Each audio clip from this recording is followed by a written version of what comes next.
పొందుకొని నమ్మి యేసుక్రీస్తు ప్రభు నమ్మి బాప్టిజం తీసుకుని ఆ బాప్టిజం తీసుకున్న తర్వాత ఆమె పేరు రాహేలమ్మగా నామకరణం చేయబడింది.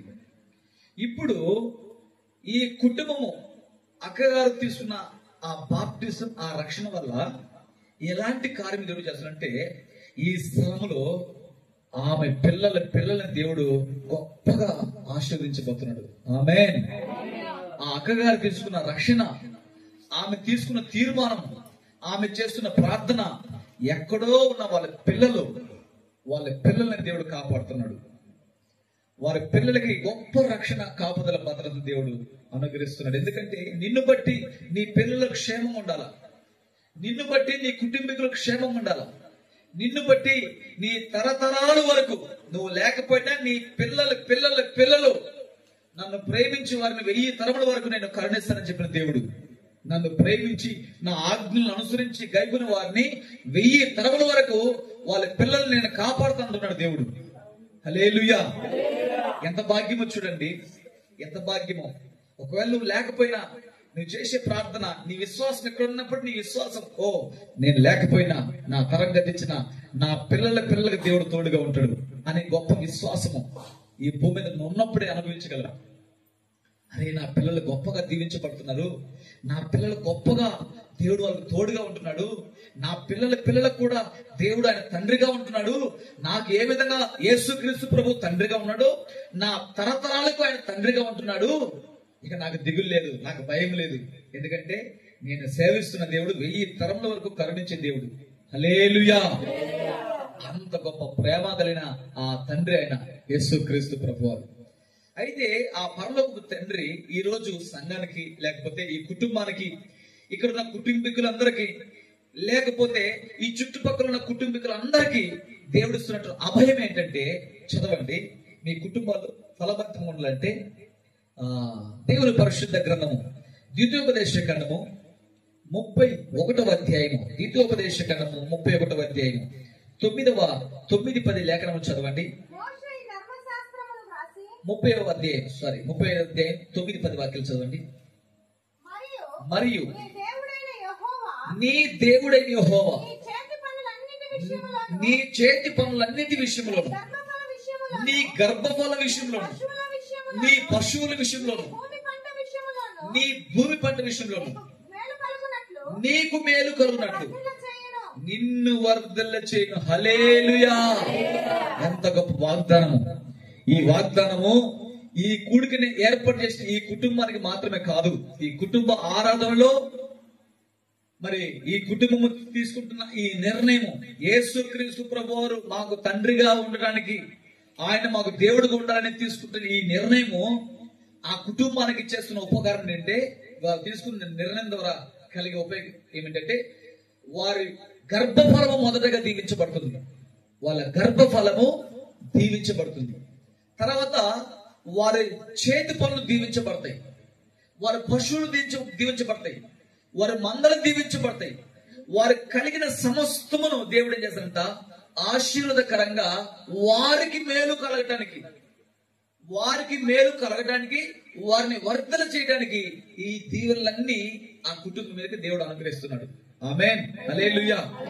ఈ కుటుంబం మాత్రమే కాదు, ఇక్కడ ఉన్న మీ కుటుంబములన్నీ, మీ అందరి కుటుంబాలు, అలాగే ఈ చుట్టుపక్కల ఈ మాటలు ఇష్టపడి, ఈ మాటలు నమ్మి వారు కూడా అలాంటి ఆశీర్వాదం కావాలంటే దేవుడు కొన్ని ఆలోచనలు మీకు తెలియజేస్తున్నాడు.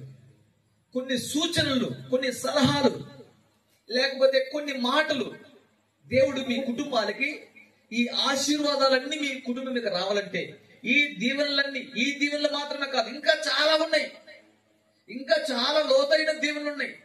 ద్వితీయోపదేశ ఖండము 28వ అధ్యాయం 1 నుండి 14 వచ్చిన వరకు ఉన్నటువంటి ఈ ఆశీర్వాదాలు, నువ్వు ఇంట్లోకి వెళ్ళినప్పుడు దీవించబడతావు, నువ్వు బయటికి వెళ్ళినప్పుడు దీవించబడతావు, నీ గంప దీవించబడుతుంది, నీ పిండి పిసుకు తొట్టి దీవించబడుతుంది, నీ భూ పంట దీవించబడుతుంది, నీ పశువులు దీవించబడతాయి, నీ పిల్లలు దీవించబడతారు, నీ పిల్లలు దీవించబడతారు. నీ పిల్లల మీదకి వచ్చేటువంటి శత్రువులు ఒక త్రోవ నుంచి 7 త్రోవలు పరిగెత్తుతట్టు దేవుడు చేస్తాడు. అంటే ఈ ప్రతి ఆశీర్వాదపు దీవెనలు నీ కుటుంబానికి దేవుడు ఈ రోజు అనుగ్రహిస్తున్నాడు. హల్లెలూయా. నీ కుటుంబాన్ని ప్రేమించి ప్రేమించి ఆ దీవెనలతో మిమ్మల్ని తృప్తిపరచడానికి ఆయన సిద్ధంగా ఉన్నాడు. ఆయన సిద్ధంగా ఉన్నాడు. ఈ రోజు తీర్మానం చేసుకోవడానికి మీరు సిద్ధంగా ఉన్నారా? ఏంటి తీర్మానాలు? దేవుడి ఆశీర్వాదాన్ని మీ కుటుంబం మీద ఆల్రెడీ అనుగ్రహించాడంటే వాటిని పొందుకోవడమే మీ పనిక. ఈ దీవెనలన్నీ మీకు అనుగ్రహించాడు, మీ ముందుంచాడు. వీటిని మీరు తీసుకోవడమే మీ వంతు. వీటిని తీసుకోవాలంటే, వీటిని పొందుకోవాలంటే మీరు ఏమి చేయాలా అంటే, మొదటిగా చదవండి. మొదటిగా ద్వితీయోపదేశ కాండము, లేకపోతే ఇదే అధ్యాయం 10వ వాక్యం కంటిన్యూస్ చదవండి. ఈ ధర్మశాస్త్ర గ్రంథమందు వ్రాయబడిన ఆయన ఆజ్ఞలను, కట్టడలను నీవు గైకొని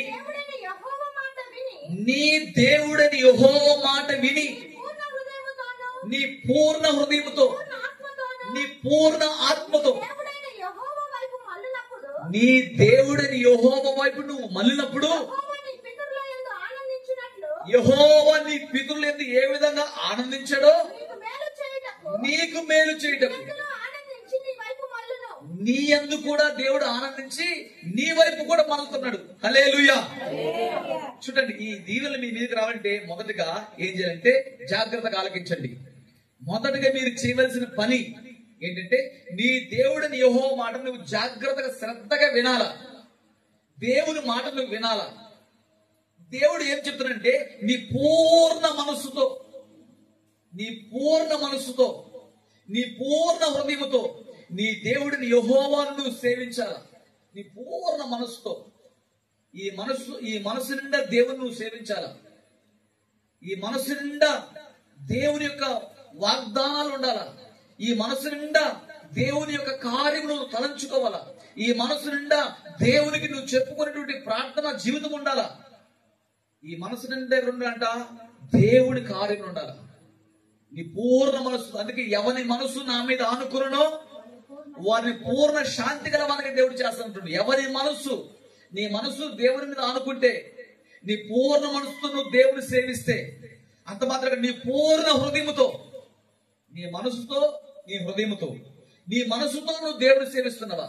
ఈ రోజు నీ మనసులో ఎవరున్నారు, ఏముంది, వేటిని సేవిస్తున్నారు, వేటిని అనుసరిస్తున్నారు? నీ మనసుతో, నీ హృదయములో, నీ పూర్ణ హృదయముతో, నీ పూర్ణ హృదయము.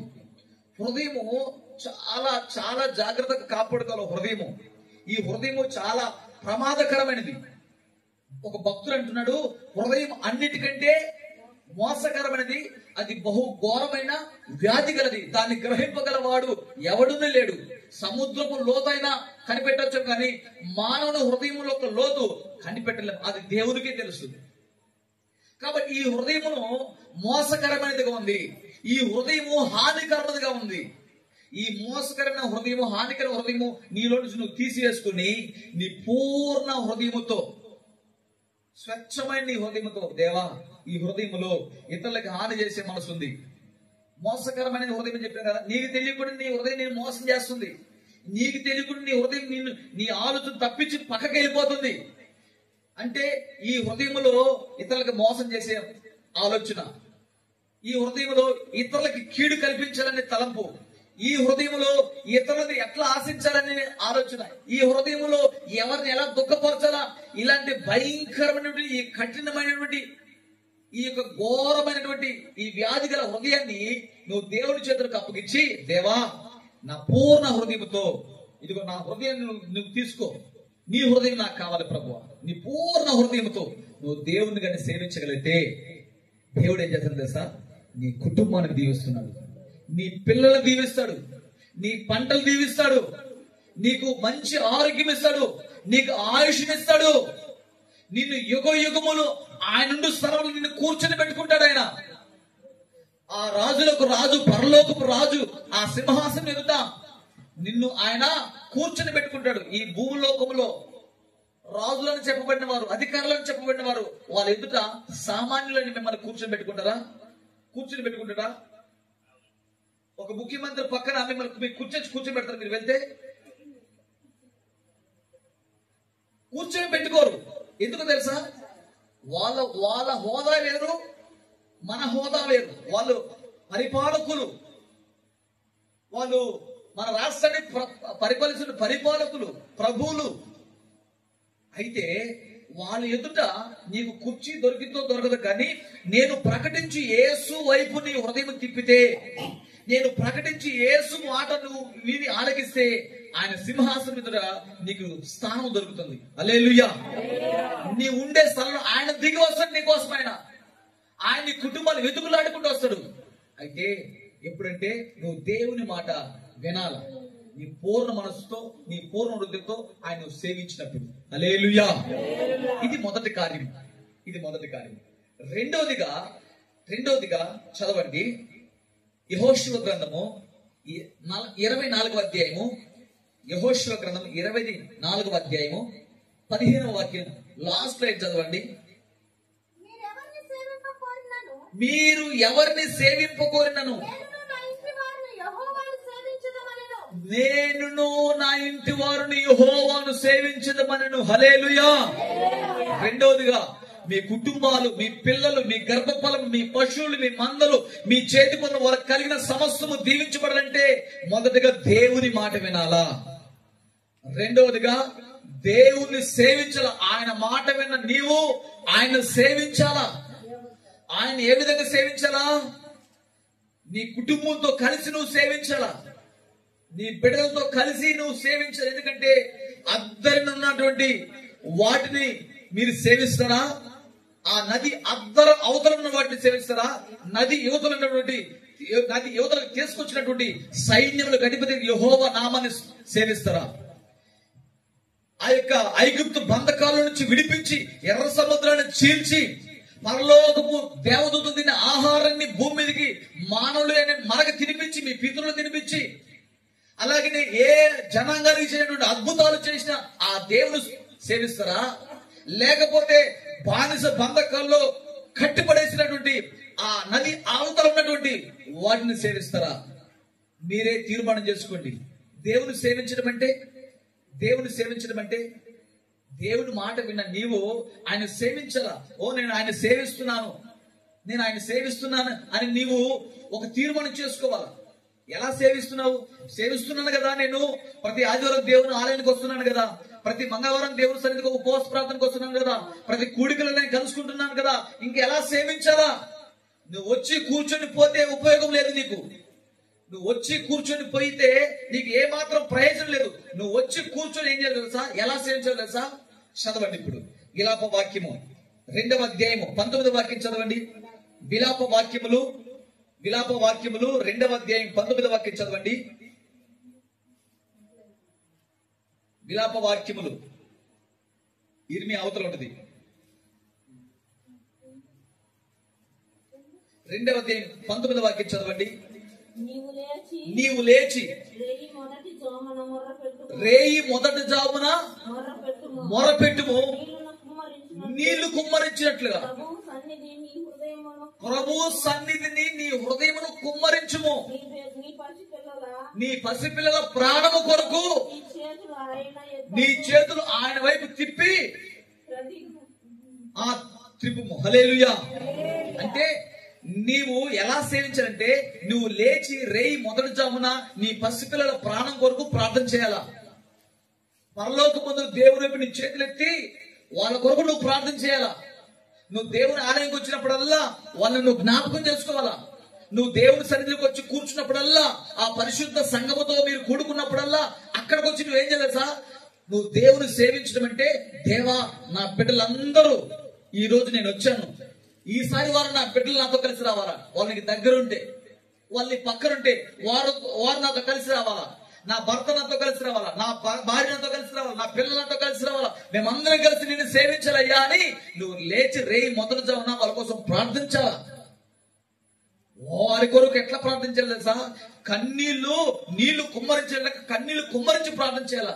నీ పసిపిల్లల ప్రాణం కొరకు, వాళ్ళ క్షేమము కొరకు నువ్వు ప్రార్థన చేస్తేనే వాళ్ళు పెరిగి పెద్దవాళ్ళు అవుతున్నప్పుడు ఒక క్రమమైన మార్గంలోకి వస్తారు.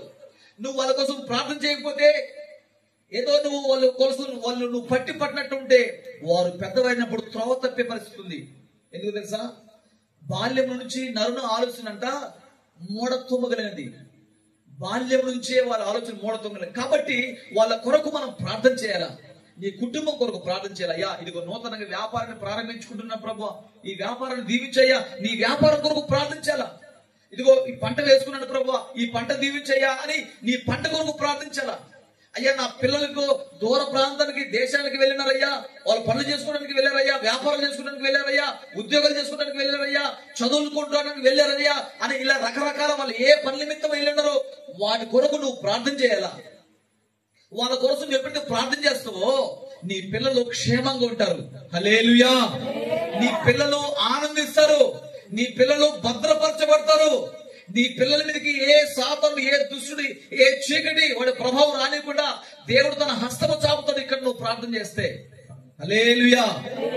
కాబట్టి నా ప్రియమైన దేవుని బిడ్డలారా, అపవాది సాతానుడు అనేవాడు ఈ లోకంలో ఉన్నాడు. దేవుని యొక్క మహిమను వాడు ఏం చేస్తాడంట, దూరపరుస్తున్నాడు. మానవుల మీద ఆ వెలుగు, ఆ కిరణాలు ప్రకాశింపనీయకుండా అపవాది అనేకులు మనోనేతలను అంధత్వం కలుగు చేస్తున్నాడు. అనేకులు ప్రార్థన చేయటంలా ఈనాడు ఏర్పరచబడిన వాళ్ళే ప్రార్థించలేకపోతున్నారు. ఈరోజు యేసుక్రీస్తు ప్రభువును అంగీకరించిన వాళ్ళే మోకాల అనుభవంలోకి రాలేకపోతున్నారు. వాళ్ళు లేచి ప్రార్థించేటువంటి ఆ యొక్క భారము వాళ్ళు కోల్పోతున్నారు. ప్రార్థన అంటే ఏదో దేవుని సన్నిధి కోసం కూర్చుంటున్న పోతున్నామో, ఏదో పని చెప్తే పని చేస్తున్నామో, లేక అక్కడికి వెళ్ళమంటే ఇక్కడ